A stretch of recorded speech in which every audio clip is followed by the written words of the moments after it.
President, yes, the people of Kenya believe that you have blood in your hands. What can you say about that? You know, what I can say is that I do not have blood on my hands. Mr. President, just the other day, a 12-year-old boy was shot with 8 live bullets. 12-year-old boy. What message, Mr. President, can you send to the mother of this child? That boy is alive, right? That boy is still alive. So, what I can say is, I too I have kids. I'm a parent.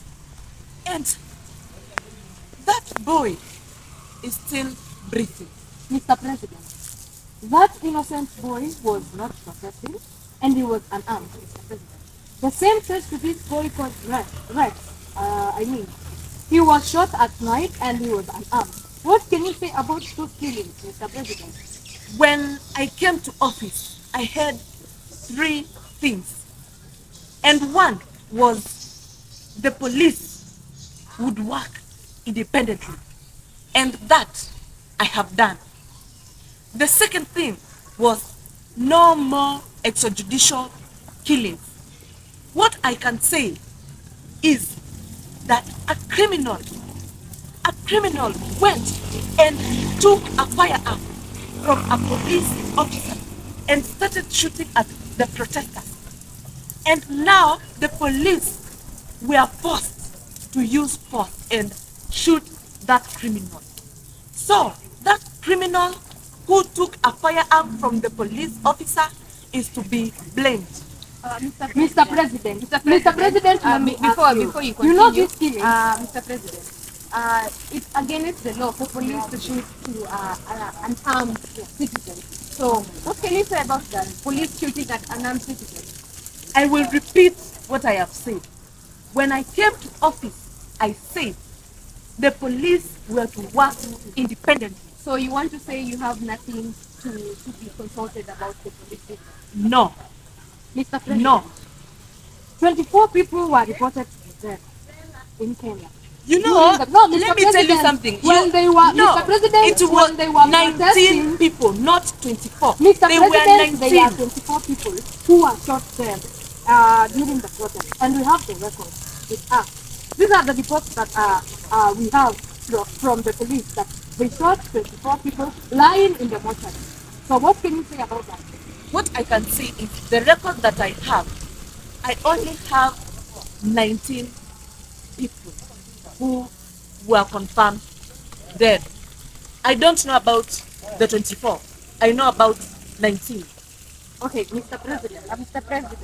Mr. President, with me here, I have a video of the former MP, Mr. Alfred Ketal, that was being abducted, and I would like us to work together so that I may ask a few questions.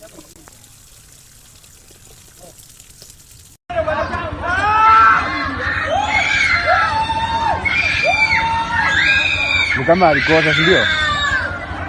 Walikuwa wanamfuata polepole.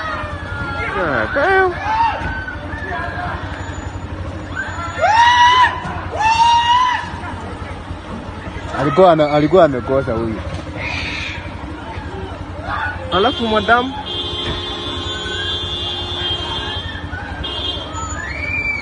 kada alikuwa amekosa. Yes, so Mr. President, you have seen that Mr. Alfred Ketal, the former MP, was being abducted and forced into another planet. So, and we had screams of children in the video. What can you say about those screams of the children? Let me tell you, my good friend, Linus Kaikai, if the police summons you, you are obligated to go to the station. So you want to and let me tell you, you have asked me a question. So let me answer you. If the police summons you, you have to hear and go to the station. Mr. Ketal decided not to do that. So tell me, Linus, are the police not entitled to come and get you. So what we have seen there is a peaceful arrest. Mr. Alfred is just being arrested. I cannot see any abduction there. Mr. He was President, being Mr. arrested. President, You listen to me because that those person, children, Mr. President, how about those kings of those children? those kids, I feel bad. But what I can say is, what if your father is a criminal? Mr. President, So you want to say that he was a criminal? He Mr. was being President, arrested, and Mr. we only President. arrest criminals. Mr. President, there are also few reports that we have seen that people being abducted from their houses at night. Yes, and we have several clips of people being abducted even during the day. What can you say about that? You What also say that those are peaceful arrests. I want to say, you know, during those protests, those kids went and burned down the parliament. You know how they even burnt down City Hall. What I can say is that those are criminals and they are very dangerous. So Mr. President, now yes. you're Mr. calling President, the you are Gen Z now- criminals. I'm not calling them criminals. Those are my sons and daughters, my darlings. I've not called anyone a criminal, Eric. Mr. Mr. President, President, before you ask Mr. your question, President, before let you me ask your ask question, you Mr. this President, Yes. the hashtag out there is RUTO must go. So how do you feel about the hashtag RUTO must go? What I can say is that I have invited you here in this state house. What I can say is I cannot go anywhere. I am here to stay. Yes. Mr. President, just the other day, the Deputy President, His Excellency Rigathi Gachagua, said that the extrajudicial killings are back. You mean that the Deputy President was lying about this? Because he saw what was happening. I think that is why he said that. What I can say, I am the President of the Republic of Kenya. And I am the voice of the government. So you listen to me. What But you I see, say, Mr. President, you see listen to me, Linus. What I say is what the government has said. Now you coming and telling me the extrajudicial killings are back. Did I say they are back? I did not. Which means the extrajudicial killings are not back because I am the voice of the government. Mr. President, do you want to say that when the Deputy President was saying about the judicial killings, he was lying to us? What I can say, properties worth 2.3 billion.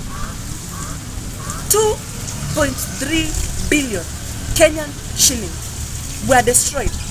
And people texted me and told me, I took a loan and started this business, and now those protesters have burnt down my hardware. Let me tell you, I have. It is my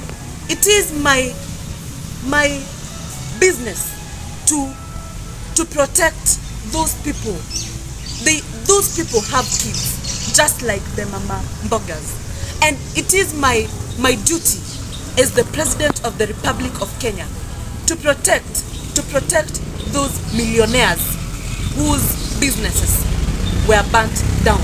Mr. President, President. no, Eric, Mr. President, What can you ask me, Linus? Mr. President.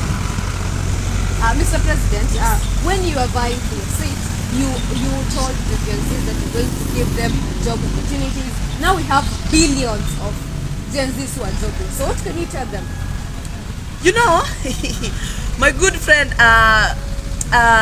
Eric, even before I came into office, people were jobless, and they are still jobless. Mr. That President, is not my that fault. is- Mr. President, That is not my fault. Mr. Listen to President, me, Linus. That is not. insulting the Gen Zs who voted for you. What I can say is that the BBC confirmed to the world that there was no massacre at Idurai. But you know, Linus, you know how these things work. You know, there was no massacre, but you lied to the citizens that there was massacre at Githurai. But the BBC, I would love you guys to leave, so I invite the press of BBC so that we come and tell the world that this country is doing good. Mr. President, what can you tell to the citizens of Kenya? Dear citizens, you know, I am the president of the Republic of Kenya, and I want to tell you, we are doing a good job. You know, you can even ask my good friend Dennis Itumbi, Ishungwa. They will tell you that I, the president of Kenya, am doing a very wonderful job. It was good having you guys. I'll see you next time. Thank you. You can much, leave. Mr. Please President. leave. Thank you for having us. Yes, leave. Please. Thank you.